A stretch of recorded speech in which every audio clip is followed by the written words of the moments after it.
பண்டார வன்னியன் வாழ்க. வன்னியின் காவலன் பண்டார வன்னியன் வாழ்க. வன்னியின் காவலன் பண்டார வன்னியன் வாழ்க.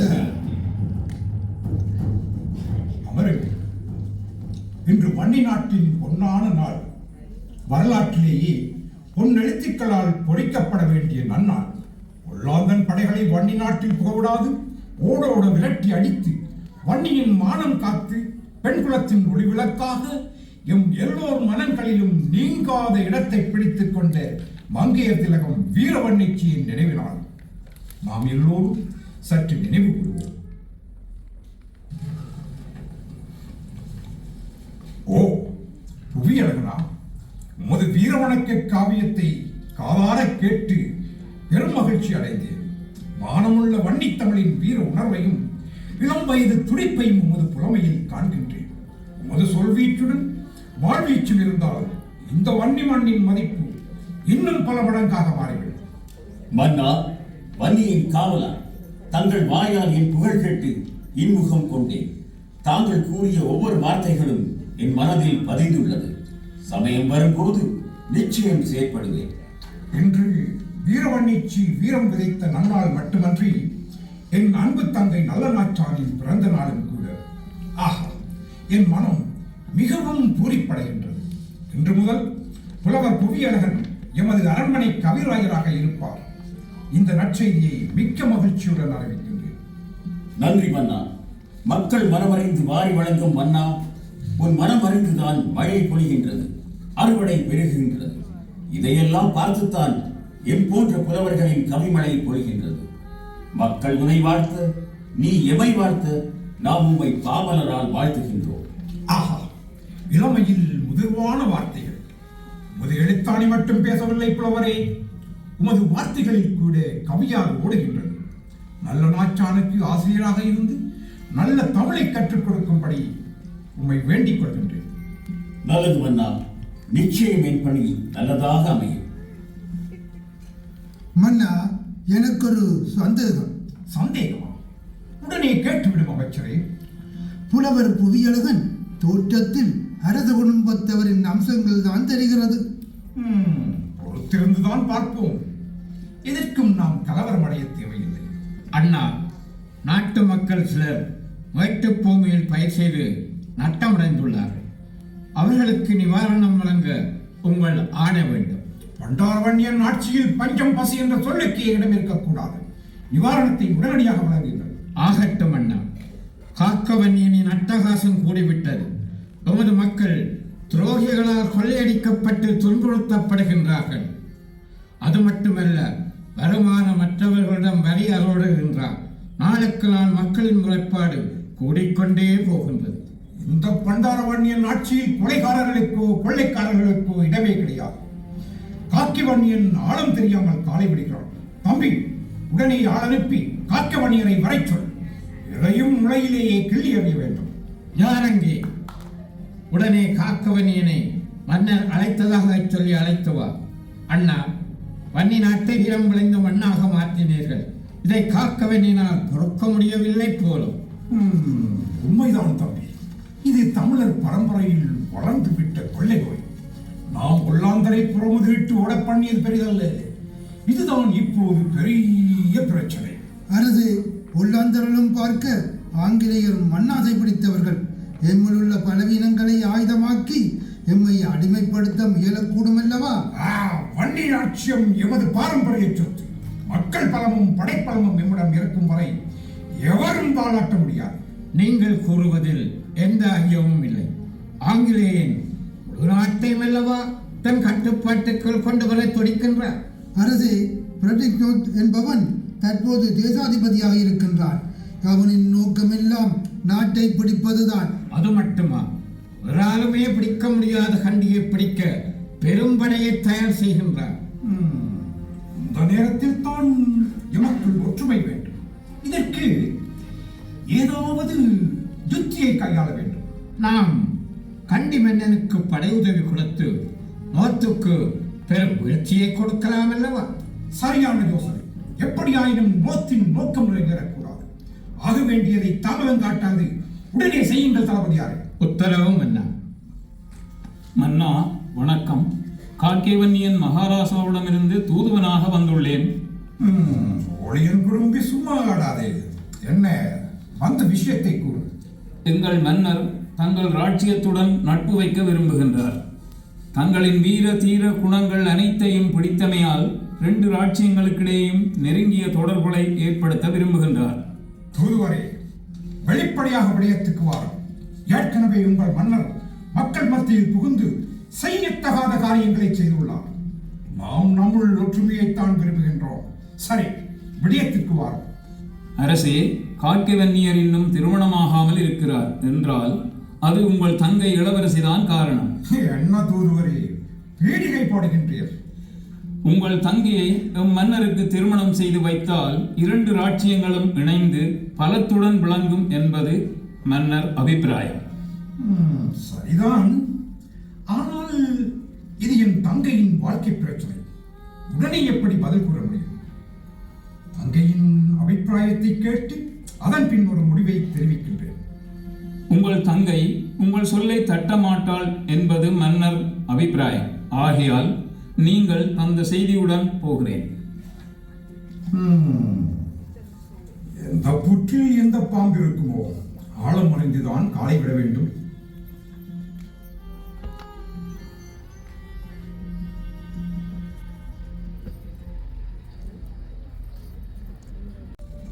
மதிப்புக்குரிய இளவரசியார் ஏட்டில் அப்படி ஆழ்ந்து போயிருப்பதை பார்த்தால் புலமையில் எனக்கு போட்டியாக வந்து விடுவீர்கள் போல இருக்கிறதே.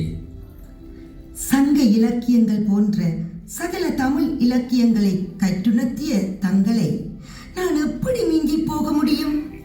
அப்படியானால் தங்களுக்கு இப்படியான அபார யோசனை ஏன் என்பதை என்னால் உணர முடியவில்லை. மனம் இருந்தால் என்னிடம் கூறலாமே. நான் இளவரசியானாலும் உங்கள் மாணவி. என் சந்தேகத்தை நிவர்த்தி செய்வது உங்கள் கடமை அல்லவா? சந்தேகத்தை உடனே நிவர்த்தி செய்வதுதான் நல்லது. கேளுங்கள் இளவரசியாரே. தலைவி தலைவனை உணராத காதல் குறைவுபட்ட காதல் என்று கலிங்க பரணி கூறும்போது என்னால் அதை எப்படி ஏற்றுக்கொள்ள முடியும்? உண்மை காதலின் இலக்கணமே ஒருவரை ஒருவர் உணர்ந்து காதலிப்பதுதான். அம்பிகாபதி, அமராவதி போன்ற காதல் காவியங்கள் கூட இப்படி உருவானதுதான். காதலியின் காதல் தன்மையை உணராத தலைவனை எப்படி ஒரு காதலியினால் உணர வைக்க முடியும்? இக்கட்டான கேள்விதான். காதலி தன் மனநிலையை தலைவனிடம் வெளிப்படுத்தலாமே. உண்மையாகவா?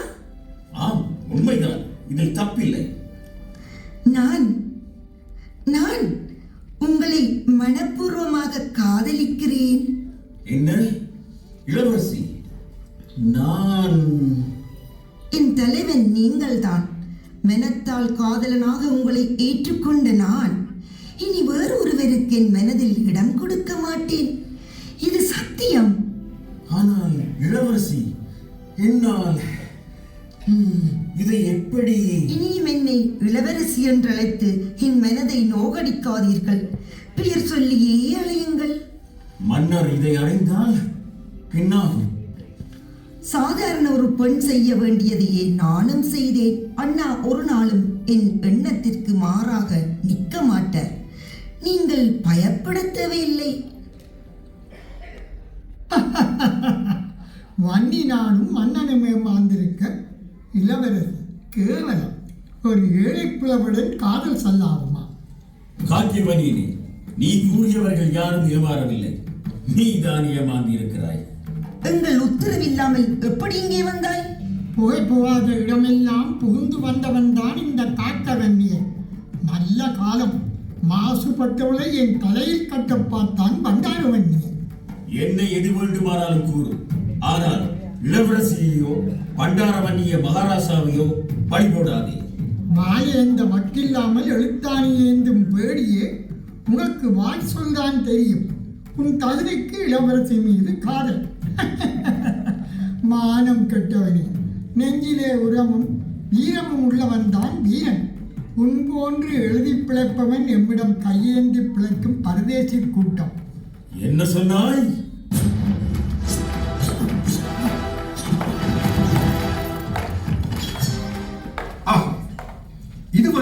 கண்கொள்ளா காட்சி. எனது தங்கை நல்ல ஒரு வீரனைத்தான் தெரிவு செய்திருக்கின்றார். அது சரி, நீ யாரப்பா? உன் வரலாறு தான் என்ன? அரசே, நான் குமாரவன்னியன், உங்கள் நண்பன் நுவரவன்னியனின் மகன். ஓ, அப்படியா? உன்னை சிறுவனாக பார்த்த ஞாபகம். உங்கள் காதலை கூடிய விரைவில் நான் நிறைவேற்றி வைக்கின்றேன். ஓஹோ, எல்லாம் திட்டப்படிதான் நடக்கிறது. ஏற்கனவே இளவரசியின் காதல் விவகாரம் தெரிந்திருந்தால் இப்படி என் மானம் மரியாதையை இழந்திருக்க தேவையில்லை. நண்பா, எதிர்பாராமல் நடந்துவிட்ட சம்பவமே இது.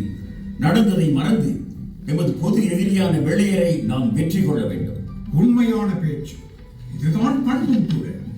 நம் குரோதத்தை மறந்து எதிரியை முறியடிக்க வேண்டும். காக்கவன்னியருக்கு ஏற்ற பெண்ணை நாமே தேர்ந்தெடுப்போம். இங்கு நடப்பது கனவா நனவா என்று என்ன தோன்றுகின்றது.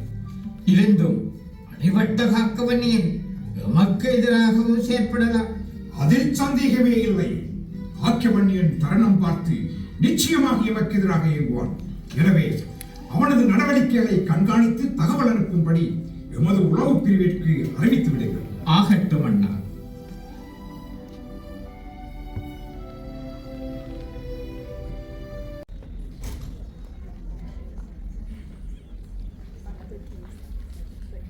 அரசி, ஆங்கிலேயர்கள் தூதுவன் ஒருவனை அனுப்பியுள்ளார்கள். வரச் சொல்லுங்கள். அமைச்சர், செய்தியை வாங்கி படியுங்கள். மதிப்புக்குரிய பண்டாரவன்னியருக்கு பிரெட்ரிக்னோ தளபதி வருகிறேன். உள்ளாந்தரின் ஆட்சி கைமாறி எம்மிடம் வந்துள்ளபடியால் உங்கள் நாடும் ஆங்கிலேய ஆட்சியின் கீழ் வந்துவிட்டது. வன்னி யாழ்ப்பாணர்களால் எப்படி கௌரவிக்கப்பட்டதோ தாங்கள் அதே கௌரவத்துடன் வரவேற்கப்படுகின்றீர்கள். தாழ்பாராம் கௌரவமாம். தம்பி, கேட்டாயா வெள்ளையனின் நோலையை? தளபதியாரே, என்ன துணிவு அவனுக்கு? அண்ணா, அவசரப்பட்ட முடிவு நல்லதல்ல. ஒருவன் நம்மை அழைக்கும் பட்சத்தில் போவதில் தப்பேதும் இல்லை. தூதுவரே, நீர் போகலாம். பதில் அறிவிக்கப்படும். அரசே, நாம் சற்று நிதானித்து செயல்படுவோம். இலங்கையின் பல பாகங்களை வெள்ளையன் பிடித்து விட்டான். யுத்தத்தை தவிர்க்கும் முகமாக நாம் நடந்து கொண்டால் அளவை குறைக்கலாம். அதற்கிடையில் எமது படைபலத்தையும் கூட்டி தயார் நிலையில் வைத்துக் கொள்வோம். ஆங்கிலேயர் முல்லைத்தீவு கோட்டையை பலப்படுத்தி நவீன ஆயுதங்களுடன் பீரங்கிகளையும் பூட்டி வைத்திருப்பதாக கேள். இதற்கும் நாமும் பாசறை அமைத்து இந்தியாவிலிருந்து துப்பாக்கிகளை வரவழைத்து நமது படையையும் நவீன முறையில் அமைக்க வேண்டும். உண்மைதான் தளபதியாரே. உதிரத்தை வியர்வையாக்கி மானத்துடன் வாழ்பவன் தான் வன்னியன். செய் அல்லது செத்து மடி என்பதுதான் எமது தாரக மந்திரம். அரசே, மன்னிக்கவும். எதிரிகளின் பலத்தை அறிந்த நாம் யுத்த முறையை மாற்றியே எதிராளியை முறியடிக்க முடியும். வெள்ளையரின் படைபலத்தையும் பீரங்கிகளையும் கண்டு நாம் தாழ்வு மனப்பான்மை கொள்ளக்கூடாது. எப்போதும் மனத்துணிவு வேண்டும். நாம் தாழ்வு மனப்பான்மையுடன் பேசவில்லை அரசே. சமாதானமாக வாழ வழியிருந்தால் அழிவு பாதையை மாற்றலாம். உண்மைதான். சரி, எதற்கும் யாழ்ப்பாணம் போவோம். நமக்கு சாதகமாகப்பட்டால் பேசுவோம். ஆனால் முன்னேற்பாடாக வன்னிப்படையுடன் போவோம். தயார் பண்ணுங்கள். உத்தரவும் என்ன?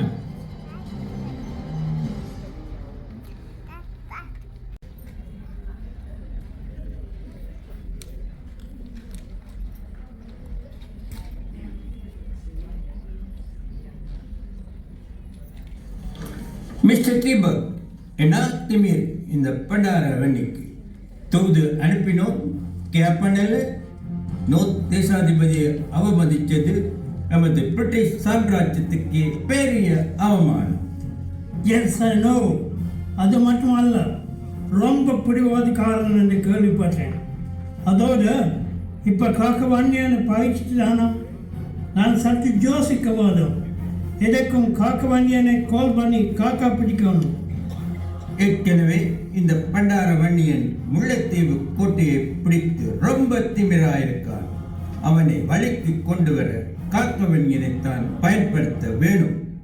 இது நல்ல தருணம்.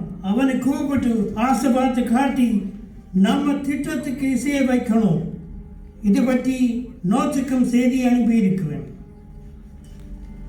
காக்கை வன்னியர் வந்திருக்கிறார். உங்களை சந்திக்க வேண்டுமா? உடனே சகல மரியாதையுடன் கூட்டி வா. இது நமக்கு நல்ல காலம்தான். நாங்கள் தேடி போக காக்கை நம்மை தேடி வந்துச்சு. நம்ம ரொம்ப ரோக்கிங் வைக்காம அவன் மனநிலையை அப்செட் பண்ணி பிறகு டாக் பண்ணணும். நீங்க மிஸ்டர் காக்கவாணி இவர் தான். மிஸ்டர் காக்கவண்ணி, உண்மை கேள்விப்பட்டேன், நினைத்தேன் வந்துட்டீர்கள். 2 ஐயாக்களுக்கும் வணக்கம். நானும் உங்களுடன் முக்கிய விடயமாக வந்திருக்கின்றேன். சொல்லுங்க, உங்க பிரச்சனை நம்ம பிரச்சனை மாதிரி. உங்களுக்கு ஹெல்ப் பண்ண வேணும் என்று நோட் உத்தரவு. ஆஹா, நான் நாடி வந்தது வெற்றிதான். என்ன காக்கவாணி உன்பாட்டி பேசுகிறாய்? நல்லா களைச்சு போனீங்க. ஹாட் தண்ணி தரவா, கூல் வாட்டர் தரவா? நேரம் அறிந்து உதவுபவர்கள் தான் நீங்கள். பண்டாரவன்னியா, நீயும் தங்கையும் சேர்ந்து அவமானப்படுத்தி விட்டீர்கள். பழிக்கு பழி வாங்காமல் விட மாட்டேன். என்ன காக்கவாணி, எங்களுக்கும் புரியும்படி சொல்லுங்க. பண்டார வண்டிக்கும் உமக்கும் இது பிரச்சனையா? பள்ளிக்கு பள்ளி சொல்றீங்க. எனக்கு அப்படி பெரிய பிரச்சனை இல்லை. ஆனால் உங்களையும் உங்கள் ஆட்சியையும் கேவலமாக கரைக்கிறான் பண்டாரவன்னியன். உங்களை இந்த நாட்டிலிருந்தே ஓடோட விரட்டணும் என்று கொக்கரிக்கின்றான். அப்படியா? என்ன திம்பேர் அவனுக்கு? உங்களை அழித்து முல்லைத்தீவு கோட்டையும் பிடிக்க திட்டம் போட்டிருக்கிறான். தன் கீழ் உள்ள குறுநில மன்னர்களையும் படை திரட்டும்படி உத்தரவும் போட்டிருக்கின்றான். இது பயங்கர குற்றம். நல்ல செய்தியுடன் வந்திருக்கிறீர் காக்கா. இன்று உமக்கு விருந்து தாருங்கள். இதை குடித்து விட்டு ஒன்றும் விடாமல் சொல்லும். சொல்லும் அந்த திமிர் பிடித்தவனை பற்றி. குடிப்பேன் குடிப்பேன், குடித்து கொண்டே சொல்வேன் ஐயா துரை. பண்டாரவன்னியை சாதாரணமாக எடுபடக்கூடாது. படபலத்தை விட மதிவளம் உள்ளவன் தான் அவன். விவரமாக கூறும் காக்கவாணி. பண்டாரவன்னியனுக்கு உதவியாக அவன் தம்பி கள்ளவன்னி இருக்கின்றான். படையணியை நடத்த தளபதி பெரியமையனார் இருக்கின்றான். இப்போது தங்கையின் காதலன் குமரவன்னியனும் சேர்ந்திருக்கின்றான். அதுதான் இவன் இப்படி கொக்கரிக்கிறான். அவனை இங்கு அழைத்து தந்திரமாக மடக்க வேணும். அதுதான் சார். அவனையும் அவன் தம்பி தளபதி எல்லோரையும் அழைக்க வேண்டும். அப்பதான் நான் வன்னி பிரதேசத்துக்கு அதிபதியாக முடியும். நீரும் பெரிய பிளானோடு தான் வந்திருக்கிறேன். உங்களுடைய ஆசையை நிறைவேற்றுவது எமது பொறுப்பு. தாங்கள் எமது மன்னன் பண்டாரவன்னியரை அழைத்தீர்கள். தங்கள் விருப்பப்படி அவர் வருகிற கிழமை வருகிறார் என்பதை தெரியப்படுத்தும்படி செய்தியை தந்துள்ளார். ஓ, காக்கவன்னியரும் இங்குதான் இருக்கிறார். ஏய், என்னை பற்றி கணக்கு உமக்கென்னடா உரிமை? தூதுவரை அவமரியாதை செய்வதை மன்னர் ஏற்க மாட்டார். தூதுவரை கோபப்படாதீர்கள். நாங்கள் பண்டாரவன்னியனை நேசக்கரம் நீட்டி வரவேற்கிறோம். என்ன காக்கவண்ணி, விஷயம் ஆகிற நேரத்தில் தூதுவருடன் மோதிவிட்டீர். சரி, இது தூதுவன் என்னை இங்கு பார்த்ததாக கூறுவான். அதுதான் பயமாக இருக்கிறது. பண்டாரவன்னியனுக்கு அழைப்பு விட்டது போல் உமக்கும் அழைப்பு விட்டோம் என்று சொல்லி மழக்கலாம் தான். தூதுவனை பார்த்து இப்படி பயப்படுகிறீர். அப்படியானால் பண்டாரவன்னியனை கண்டால் பயமா? எனக்கா? இந்த பணங்காட்டினரி சலசலப்புக்கு அஞ்சாது. மீச்சு காக்கை இனித்தான் வேகமாக செயல்பட வேண்டும். நாம் நினைத்தது சரி வந்து விட்டால் நீதான் வண்டி நாட்டுக்கு அரசு. நம்ம திட்டங்களை ரகசியமாக இருக்கும். மேலதிக படைக்கு நோத்திடம் செய்தி அனுப்பி உள்ளேன். நான் வன்னிக்கு மன்னன், பண்டாரவன்னியன். இப்ப ஆசை வேண்டாம், விடியம் வெற்றியாகும்.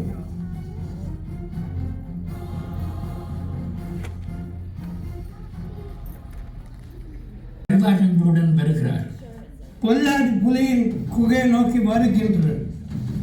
இதமாக பேசுவோம். மேவினால் எதற்கும் தந்திரமாக கதைப்போம். காக்கு பனியனின் பேச்சு வந்தால் திசை மாறி பேசுவோம். வாருங்கள் வாருங்கள். வெண்ணித் தலைவரே, கமான் சிடாம். தவிக்க முடியாத வேலைகளால் தங்களை முதலில் அழைக்க முடியவில்லை. அதனால்தான் காக்கியவன்னியனை முதலில் அழைத்தீர்களோ? சரி, பரவாயில்லை, விஷயத்தை கூறுங்கள். அவனும் பென்னியின் மன்னன், கௌரவிக்க வேண்டியது நமது கடமை. காக்கியவன்னியனுடன் தாங்கள் எடுத்த முடிவுதான் என்ன? காக்கவன்னியனுக்குரிய தனிக்கட்டு மூலையும் வியாபாரங்களை ஒப்பந்தப்படி வாங்கிக் கொண்டோம். அப்படி என்றால் யாழ்ப்பாண ராஜ்யமும் பென்னியின் ஒரு பகுதியும் எமது ஆட்சிக்கு உட்பட்டு விட்டது. சகலரும் ஆங்கில ஆட்சிக்கு அடிபடியும் போது நீங்கள் தாலி கட்டி போராடித்து பழக்கப்பட்ட வர்க்கம் நாங்கள். அந்நியனுக்கு அடிபணிந்து போனதாக வரலாறே கிடையாது. இது திமிரான பதில். அது வன்னிமண் மைந்தர்களின் உடன் பிறந்த குணம். நீர் காலம் நேரம் உணராமல் கதைக்கிறீர். கதைக்க வைத்தவரே நீர்தான். நான் தான் வன்னியின் தலைவன். நல்ல முடிவை எடுப்பது என் கடமை. என்னை எதிர்க்கின்றாயா? ஏதோ தேடி வந்தபடியால் பொறுமையாக இருக்கலாம். அந்த பொறுமை எமக்கும் உண்டு. உன் முடிவுதான் என்ன? வாழ்ந்தால் மானத்துடன் வாழ்வது, இல்லையே வீர சக்கம்தான். சாவுக்கு பயந்து மண்டியிடப் போவதில்லை. நீ விதியுடன் விளையாடுகிறார். முடிவு என்ன என்பதை யோசித்துப் பார். ஆளாய் பறந்து வந்த நீ வன்னியனை அடக்க பார்க்கிறாயா? அல்லது அடங்கித்தான் போவோமா? உன் தம்பி தளபதி மச்சினம் எல்லோரும் ரெடியாக என் கோட்டையை சுற்றி நிற்கின்றார்கள். என்ற திமிரில் பேசுகிறார். உமது மன்னர் படையும் முல்லைத்தீவு படையும் ஆயத்தமாக இருக்கும் போது நாம் வியூகம் அமைத்திருப்பது தப்பா? மிஸ்டர் பண்டாரம், நாங்கள் பேசும்போது உன்ட பிரதர் பேச வேண்டாம். இது மிச்ச குட்டம். உனது தீவிரமான பேச்சு கேட்ட எனது உடன்பிறப்பு பொறுமையாக இருக்க மாட்டான். அதை தடுக்க நீ யார்? நான் நினைத்தால் இந்த இடத்திலே அரசு பண்ண முடியும். என்ன மிரட்டுகிறாயா? தந்தாடி விடுவேன் உங்கள் கரங்களையும் சிரங்களையும். ஆங்கிலேயரை தித்தவர் வாழ்ந்ததில்லை. உங்கள் வீரம்தான் முல்லைத்தீவு கோட்டையில் வெட்ட வெளிச்சமாகிவிட்டது. மறந்து விட்டாயா? அப்போ நமது கட்டளைக்கு அடிப்படையும் மறுக்கிறாயா? உனது கட்டளைக்கு அடிபணிவதற்கு நான் என்ன உன் உறவுக்காரனா? இன்னும் காலம் கடந்து விடவில்லை. தம் பேரரசுக்கு கருவாகும் யானை தந்து ஒப்பந்தத்தை இட்டால் உன்னை மன்னித்து விடலாம். எல்லாரும் பணிந்து விட்டார்கள். நீ மட்டும் தான் பணியை மறக்கிறாய். கதை விடுகிறாயா? கண்டியில் பட்ட வலுவையும் மறந்து விட்டாய் போல். யாரோடு யார் உடன்படிக்கை செய்வது? பிழைக்க வந்த கூட்டம் நீங்கள். பிச்சை போட்டால் ஏற்றுக்கொள், இல்லையே ஓடிவிடு. நீ பரபரப்பாக பேசினால் நான் பயப்பட மாட்டேன். காக்க வண்டி எல்லாம் எழுதி கூட்டுது. உன்னால் எதுவும் செய்ய முடியாது. நீங்கள் கொள்ளைக்காரர்கள். கடலில் கொள்ளையடித்தீர்கள். வணிகம் என்ற பெயரில் எமது நாட்டுக்குள் நுழைந்த கொள்ளைக்காரர் கூட்டம் நீங்கள். பண்டாரம், நீ வரம்பு மீறி போகின்றேன். நீதான் என்னை அளவுக்கு மீறி பேச வைக்கிறாய். நீ உண்மை அடக்கு. அப்படியானால் உன்னுடைய இறுதி முடிவுதான் என்ன? நீ நம்மிடம் இருந்து எதையுமே பெற முடியாது. இதுதான் உன் இறுதி முடிவா? அதில் எந்த மாற்றமும் இல்லை. அப்படியானால் நம்முடன் ஃபைட் பண்ண முடிவு எடுத்து விட்டாயா? எதையும் எதிர்கொள்ள தயாராக இருக்கிறான் இந்த பண்டாரவன்னியன். நாடு விட்டு நாடு வந்த உமக்கு கருவாவையும் கராம்பையும் முல்லைத்தீவையும் பங்கிட்டு கொடுத்த அந்த பங்காளியையும் உண்மையும் அளிக்கும் வரை இந்த பண்டாரவன்னியன் உறங்க மாட்டான்.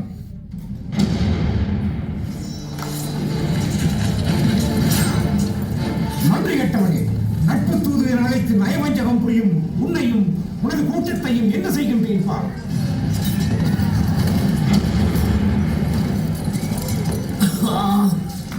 மாதா, என்னை ஏற்றுக்கொள்.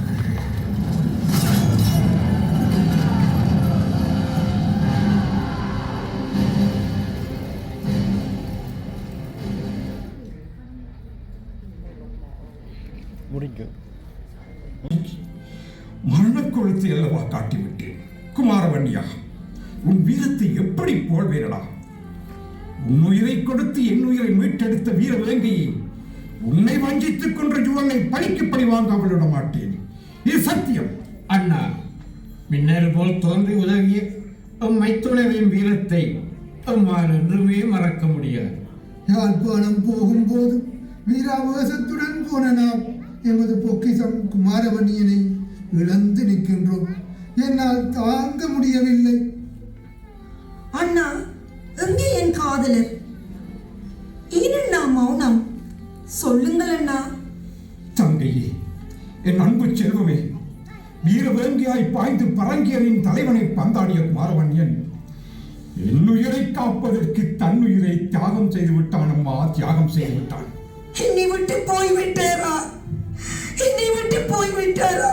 வன்னி நாட்டின் இளைய தலைமுறை வீரரே, வேலெடுத்து விளையாடி வாளெடுத்து வீரம் விதைத்து நூலெடுத்து நயம்பட பேசிய நீங்கள் என்னை எப்படி மறந்து போனீர்கள்? என்னை எப்படி மறந்து போனீர்கள்? இனியும் நான் ஏன் வாழ வேண்டும்? நல்லனாச்சி, என்ன வார்த்தை பேசினாய் அம்மா? உன் சோகத்தை உணர்கிறேன். மானம் இல்லாத தமிழன் தமிழ் மரபனை அல்ல. உன் போன்ற தாய்க்குளம் இனித்தான் செயல்பட வேண்டும். அண்ணா, நான் பல கனவுகளை கட்டி சுமந்தேன்.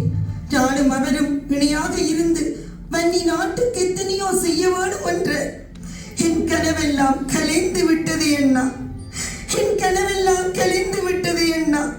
இனி நான் வாளெடுத்து வீரம் விதைக்க களம் புகப் போகிறேன். தங்கையே, உன் துயரம் எம்மால் துடைக்க முடியாத ஒன்றாகிவிட்டது. பெண்கள் உட்பட எத்தனையோ வீரவேங்கிகள் வன்னி நாட்டின் மானம் காக்க புறப்படப் போகிறார்கள். உன் அடிச்சுவட்டை ஏனைய வீராங்கனைகளும் பின்பற்றட்டும். அண்ணா, இது போதும். வீராங்கனைகளை ஒன்றிணைத்து மானம் காப்பேன். இப்போதே நான் எனது பாசறைக்கு போகிறேன். விடைதாருங்கள். போய் வா தங்கியே. உன் வீரம் வெற்றி திக்கம் வரைக்கும் உன் புகழ் வன்னி எங்கும் சுதந்திரத்தையை பரப்பி உன் பழித்தவர்களுக்கு உறுதுணையாக அமையட்டும். சென்று வா. அரசே, காக்கவன்னியன் வந்திருக்கிறார். உடனடியாக தங்களை காண வேண்டுமா? அவனை வெட்டிக் கொள்ள வேண்டும். ஆணையிடுங்கள். அவனை சும்மா விடக்கூடாது. பொறுமை கடலிலும் பெரிது. அவன் வந்த நோக்கத்தை முதலில் தெரிந்து கொள்வோம். தூதுவரே, அவனை வரச் சொல்லும். மன்னியுங்கள், என்னை மன்னியுங்கள். என்னை சாட்சியால் அடியுங்கள். முதலை கண்ணீர் வடிக்காமல் வந்த விஷயத்தை கூறு. ஆங்கிலேயர் யாழ்ப்பாணத்துக்கு வரும்படி மிரட்டி அழைத்தனர். போனேன். எனக்கு மதுவை தந்து மயக்கி கையெழுத்து வாங்கிவிட்டான் பிள்ளையன். இதை என்னை நம்பச் சொல்கிறாயா? இவனை கண்டதுண்டமாக வெட்டி எறிய வேண்டும். நாடகம் ஆடுகின்றான். குலத்தை கெடுக்க வந்த கோடாரி காம்பு. மன்னா, நான் மதிமயக்கத்தில் புத்தி இழந்து விட்டேன். என்ன தண்டனை என்றாலும் எனக்கு அழியுங்கள். மன்னின் விடுதலை தான் எனக்கு வேண்டும். அவசரத்தில் நாம் மதி இழக்கக்கூடாது. தவறு செய்தவன் தன் சுயபுத்தியில் இருக்கவில்லை. படையுடன் போன எம்மையே வெள்ளையன் மிரட்டியுள்ளான் என்றால் பாவம் காக்கியவன்னியன் தனியே போனான். அவர்களின் மிரட்டல்களுக்கு பணிந்தான். தவறை உணர்ந்தவனுக்கு மன்னிப்பளிப்பதுதான் தர்மம். உங்கள் ஆணை எதுவோ அதுவே எமது சித்தம். அப்படியானாலும் இவனை நான் நம்ப முடியவில்லை. வீண் சந்தேகம் வேண்டாம். அவன் ரத்தமும் எமது ரத்தமும் வன்னி மண்ணின் ரத்தமே. ரத்தத்தின் ரத்தங்கள் ஒன்றுபட்டால் தான் வெள்ளையனை ஓட ஓட விரட்ட முடியும். அரசே, வெள்ளையுடன் இனி போர் என்றால் எமது படைகள் மொழிவலையிலும் வற்றாப்படையிலும் என்று எதிர்க்கும். எமது படையின் ஒரு பகுதி முல்லைத்தீவு கோட்டையை நோக்கி புறப்படட்டும். எல்லா திக்கிலும் இருந்தும் தாக்குதல் நடத்தினால் முல்லைத்தீவினை பிடித்துவிட முடியும். உண்மைதான் பண்டாரவன்னியரே. நீங்கள் ஏற்கனவே 60 வெள்ளையரை கற்பூர வழியில் கொண்டதற்கு யோவே கடும் கோபமாக இருக்கின்றார். எமக்கு போராடுவதற்கு ஆயுத பலம் மட்டும் இருந்தால் போதாது, மதிவளமும் வேண்டும். அரசே, யாழ்ப்பாணத்திலிருந்தும் முல்லைத்தீவிலிருந்தும் ஒரே நேரத்தில் படைகள் வன்னியை நோக்கி வருகின்றன. கைலி வன்னியா, தம்பி, நீங்கள் இருவரும் முள்ளியவளை சென்று முல்லைத்தீவில் இருந்து வரும் படைகளை முறியடியுங்கள். குருவினாச்சியாரின் படையும் இணைந்து கொள்ளும். யாழ்ப்பாணத்தில் இருந்து வரும் படைகளை நானும் காக்கியவனியனும் தடுத்து நிறுத்துகின்றோம். காக்கியவனியரே, உமது படை எனது படையுடன் இணைத்து புறப்படும். ஆகட்டும், இதோ புறப்படுகின்றேன்.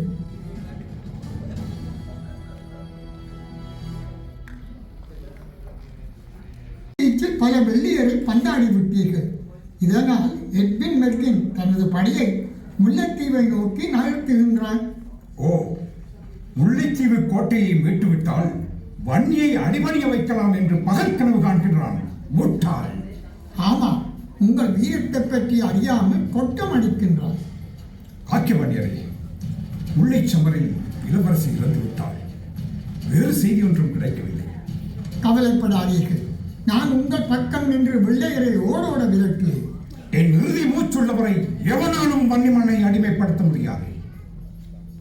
காக்கவன்னியரே, உமது பிளான் ரொம்ப பிரமாதம். இப்போது பண்டார வன்னியன் நமது பிடியில் மாற்றிக்கொண்டான். அடே பச்சை துரோகி, நீயா என்னை காட்டிக் கொடுத்தது? சி, என் முன்னால் நிற்காதே மதிகட்டவனே. ஏன் வீணாக கத்துகிறார்? இனி இந்த காக்க வன்னியன் தான் வன்னியின் மன்னன். மானத்தை வைத்த மதிகட்டவனே, நீ நினைக்கிறாய் வாழ்வு நிலைக்கும் என்று. துரோகத்தை சுமந்து நிற்கும் உண்மை வன்னி நாடு ஒருபோதும் மன்னிக்காதே. பண்டார வன்னியா, இப்போது பார்த்தாயா என் வீர தீரத்தை? மண்டியிட்டு பணிந்து விடு, இல்லை உன் தலையை வெட்டி விடுவோம். உடையிருந்து குளிமறைத்து விட்டதாக எண்ணாதே. இந்த பண்டார வன்னியனை யாரும் நெருங்க முடியாது. உன்னை பயங்கர குற்றாங்கள் இருக்கின்றன. சொல்ல வேண்டியதை நமது நீதிமன்றத்தில் சொல்லும். பாவம், உன்னை பார்க்க பரிதாபமாக இருக்கிறது. உனக்கும் உன் ஆட்சிக்கும் ஒரு நீதிமன்றம். எனக்கு தெரியாத நீதியா உன்னிடம் உண்டு? பிரபு, இவன் பயங்கர தந்திரசாலி. தப்பிவிட்டால் பிடிப்பது சிரமம். பேச்சென்ன வேண்டியிருக்கு, சுட்டு தள்ளுங்கள். காக்கவன்னியரே, பண்டார வன்னியன் வகையாக மாட்டிக்கொண்டான். பயப்பட வேண்டாம். இல்லை இல்லை, இவனை உடனே சுட்டுக் கொள்ளுங்கள்.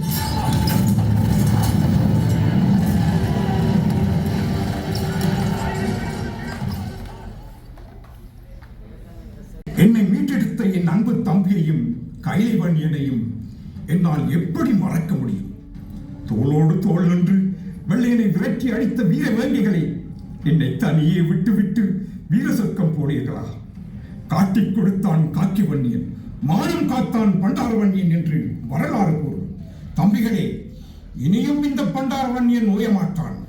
வன்னியின் வீர செல்வங்களே, வீர தாய்க்குளமே, இம்மினத்து விடியலைக்காய் மீண்டும் எழுந்து வாருங்கள். புயலென புறப்பட்டு எதிரிகளை சிதறடிப்போம். வன்னி மாதா, தான் தோன்றி ஈஸ்வரா, இந்த பண்டார வன்னியனின் இறுதி மூச்சு இருக்கும் வரை வெள்ளையனை ஓடோட விரட்டிக் கொண்டே இருப்பேன். என் சுதந்திர தாகத்தை விரித்துக் கொண்டே இருப்பேன். அதுவரை என் உடல், பொருள், ஆவி இந்த வன்னி மண்ணிலேயே சஞ்சரிக்கும். இது என் வன்னி மண்ணின் மீது ஆணை.